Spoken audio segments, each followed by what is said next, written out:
See you then. Don't be shy. Thanks for coming. Over there. One over there. Just to, Curious to know where you rate Scott Dixon in all your motor racing years of involvement in motor racing. it's a good question. I rate Scott highly as a person, very highly as a person, and equally highly as a driver. He didn't get the breaks to get into Formula One. I think if you were here earlier on when Greg was talking about it, his aspiration was to get into Formula One as well. It so much depends, especially for kids from New Zealand, which doors are opening at which time and where the money is and all that sort of stuff. Scott got himself into the Indy Lights series and did very well, was there very young. And, well, an Indy 500 win and 2 championships later, I rate him very highly as a driver over there. How you can rate drivers against other drivers, I really don't know, because it depends what car you're in at the time. You can't compare Scott to a Formula One driver. You can't compare Scott to Murph. Murph is absolutely at the top of his game in whatever he's driving. So I think all the every driver in every different car is completely, you know, it's a different ball game. One day we'll get all the famous drivers in the world, Fangio, Senna, Chris, all those people, with Murph, with Dixon, put them all in exactly the same car at exactly the same time of day, then we'll decide who's best. But that ain't going to happen. And that is really one of the difficult things in trying to break into the international scene from New Zealand. I mean, I've got no doubt that Chris had Greg, had perhaps Scott Dixon, and there's been a handful of others too, had the right breaks at the right time. Had A1 come along 10 years earlier, Greg would probably have been our driver, and things could have been quite different. There are a number of New Zealanders who certainly wouldn't have disgraced a Formula One field. Yes, I agree with that. I think anybody that gets to the top in any of the major categories would probably be very successful in Formula One. It's very much the opportunity, unfortunately. Right, next one. Yeah, there's a hand there. Yes, sir.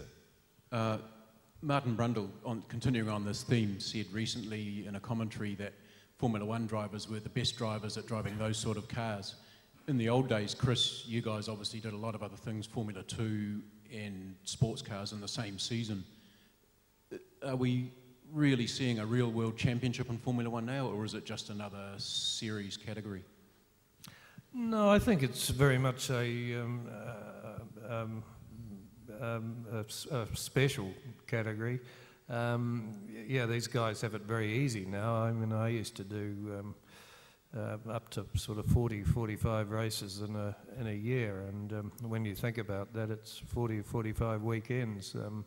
These guys today are paid a hell of a lot better, and they do less than half the races. So, but it's no good old people whinging. But yeah, they have a lot of pressures that we didn't have too. There's a lot more commercial pressures, sponsorship appearances, a lot more media stuff than we had. So they're probably actually working just as hard as us, but in a different way. And from some of the stories I've been hearing the last couple of days, I don't think they're having as much fun as you had, Chris. Nowhere near as much fun. Chris, Sterling Moss is turning 80 in a couple of weeks' time, and Motorsport magazine have just done a big feature on him, and he talked about that exact thing, about how much money the drivers make today, but he believed not only the fun factor, but he loved the opportunity to drive a wide variety of machinery, sports cars, touring cars, Formula 2, Formula 1. In your day, you had Can-Am as well. I mean, given the choice with then and now, would you agree with Sterling? You were happy that your career happened at the time it did? Yeah, very much so. I mean, Formula One was always the sort of the thing that you aspired to most, but I loved the long-distance stuff, Le Mans, Daytona, those sort of things, and Can-Am was a great formula. And the Tasman series. And obviously the Tasman series, yeah. It got quite hard at times, and there was always a danger that you'd start to get a bit sort of stale, I guess, because you were racing so much.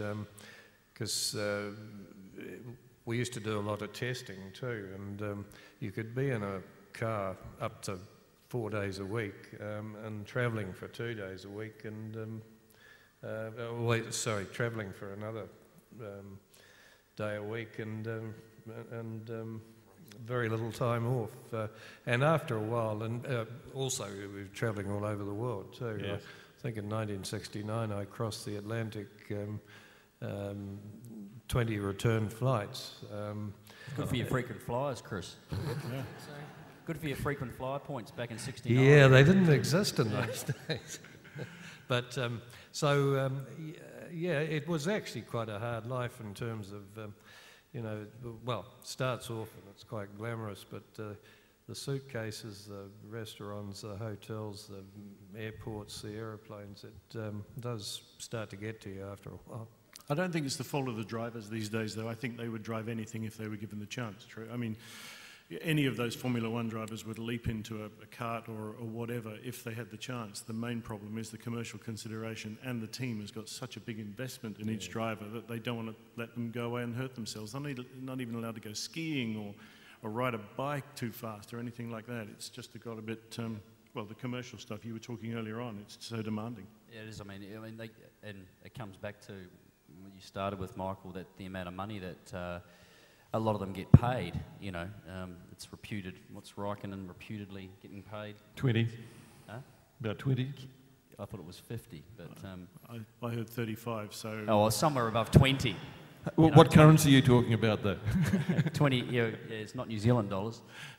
So I mean, when someone's prepared to give you a contract that with that kind of numbers on it, I mean, they really do have full control over what you do, and probably rightfully so. But also driving a Formula One car is the pinnacle of the sport, and the pressures associated with just driving, as we said before, the physical pressures and all that kind of stuff. I mean, you wouldn't want to be getting too distracted, although I did see some footage of our friend Kimi Raikkonen in a rally car in Sweden a few weeks ago and barrel roll the thing into the trees, which was fairly entertaining.